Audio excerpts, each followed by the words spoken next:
اگر کسی کو اس بات کا یقین ہوتا ہے آخرت میں بعث بعد الموت کا، حشر کا، اللہ کے سامنے حساب کتاب کا، جس شخص کو بھی یقین ہوتا ہے پھر وہ بد اخلاقی کا مظاہرہ کر سکتا ہی نہیں ہے. اس کو یہ معلوم ہوتا ہے کہ میں نے اگر اپنے ماں باپ سے اچھا سلوک کیا تو اس کا مجھے آخرت میں اجر ملے گا، برا سلوک کروں گا تو اس کی سزا ملے گی، بہن بھائیوں سے کروں گا تو اچھے سلوک کی جزا ہے، برے سلوک کی سزا ہے، اعلیٰ حاضر القیاس سب کے بارے میں اس کو معلوم ہوتا ہے. لہٰذا وہ اجر چونکہ اس نے اللہ سے لینا ہوتا ہے لہٰذا اس کی زندگی سٹریم لائن ہو جاتی ہے.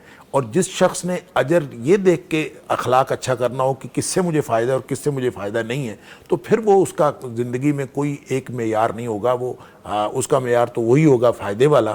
لہٰذا کسی کے ساتھ وہ اچھا بول رہا ہوگا، کسی کے ساتھ برا بول رہا ہوگا، آہستہ آہستہ تعلقات بگڑتے چلے جائیں گے. نظام ہماری زندگی کا اسی لیے بگڑا ہے. ہم لوگوں کو دیکھتے ہیں کہ کس سے، وہ انگریزی میں کہتے ہیں نیو سینس ویلیو. بالکل ہم یہ دیکھتے ہیں کہ وہ کیسا ہے، وہ کس طرح کا ہے، مجھے کیسے سلوک. میں آپ کو یقین کریں، میں ایک جگہ ہم بیٹھے تھے، میں بھی ان میں موجود تھا.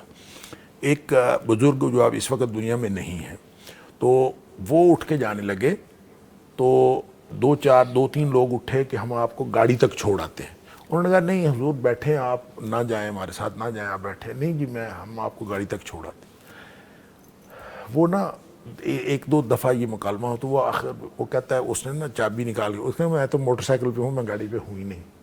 یقین کریں شیخ خود تینوں لوگ بیٹھ گئے جو ساتھ جا رہے تھے کہ یہ تو موٹر سائیکل پہ، اس کو اب چھوڑنے کے لیے کیا جانا ہے. تو جب ہمارے اخلاق کا معیار یہ ہو کہ گاڑی والا ہے تو پھر تو ہم نے چھوڑ کے جانا ہے، اور موٹر سائیکل والا ہے تو وہ بیٹھ گئے، تو پھر یہ فلکچویشن ہر جگہ آتی رہے گی. اگر وہ گاڑی والا تھا تو آپ جانے لگے تھے، موٹر سائیکل والا ہے تو آپ بیٹھ گئے ہیں.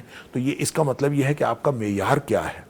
اگر انسان معیار ہے تو وہ چاہے پیدل آیا ہو آپ اس کو باہر تک چھوڑنے کے لیے جائیں، اور وہ گاڑی پہ آیا ہو تو یہ آپ کو اس سے فرق نہیں پڑنا چاہیے.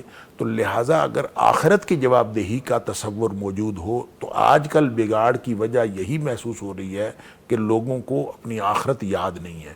معاشرے میں کرپشن اسی لیے ہے، بد اخلاقی اسی لیے ہے، بدعنوانی اسی لیے ہے کہ لوگ، جس کو یہ یاد ہو کہ میں نے مرنا ہے تو پھر وہ تو ایک جو ہے وہ قدم پھونک پھونک کر رکھتا ہے کہ کہیں میں پکڑا نہ جاؤں.